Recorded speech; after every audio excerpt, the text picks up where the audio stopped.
Alright, so we finally got XP installing on this beast, and stay tuned for some gaming benchmarks.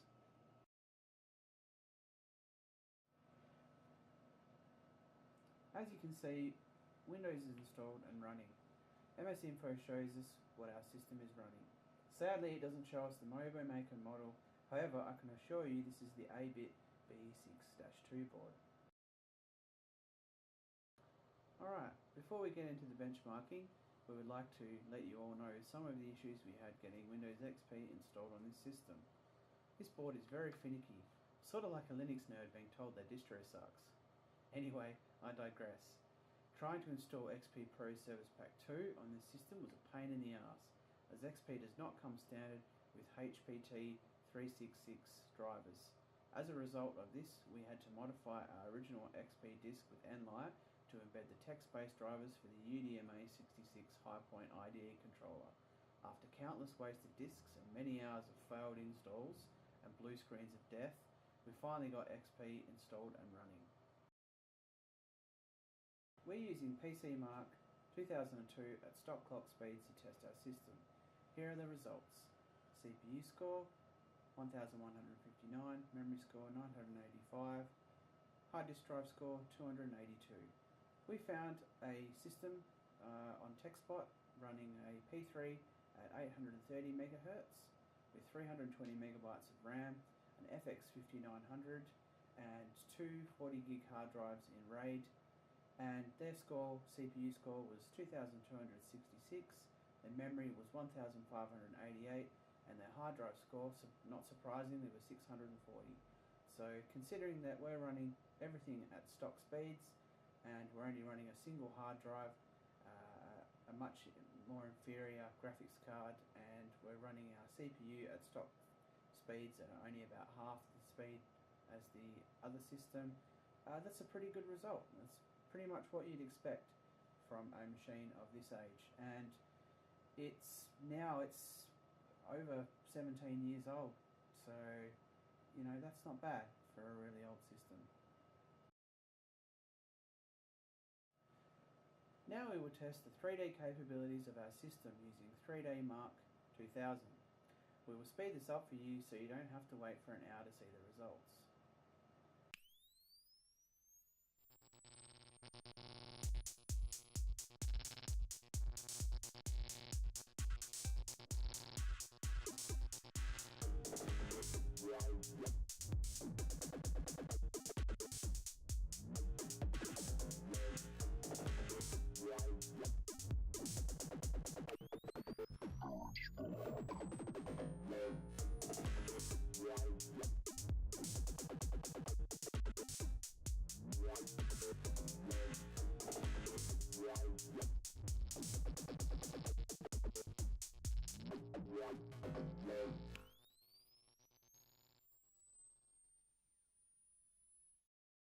Okay, so our 3DMark 2000 benchmark is finished, and our system got 2,574 3D marks.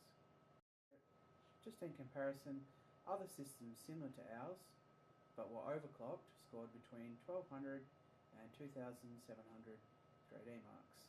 So for a system of this age, of this configuration, that's a pretty good score. That's about average, what you would expect. Now we will test the system further with Quake 3. Released in 1999, this game is from the same era as the hardware and should work a charm on this system.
Alright, so just to show you the system's limitations, we've put on Half-Life 2 Episode 1, and this is the scene where Dog is about to throw the car over the wall.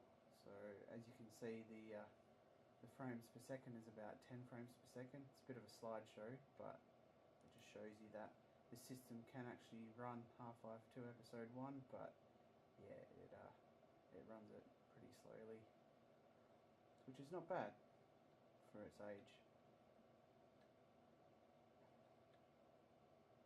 Unfortunately, we didn't have any sound because we couldn't get the sound card drivers to work. There he goes, there's the car.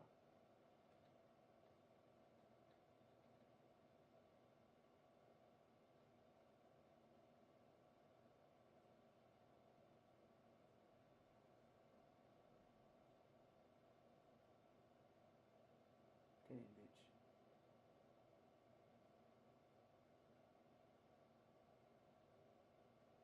Yeah, stop talking to your robot dog and get in.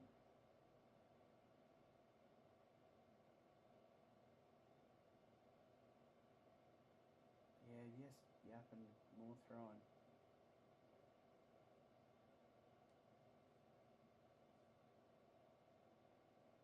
We've got a universe to save.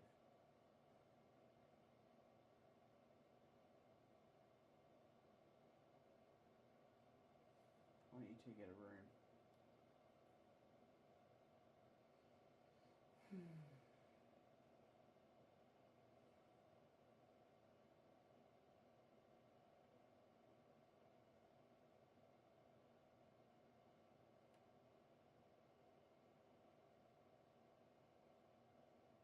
we're running this low settings 1024 by 768 resolution.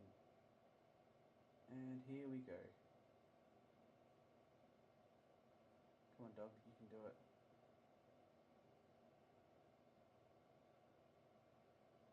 Yeah! Look at all those broken textures.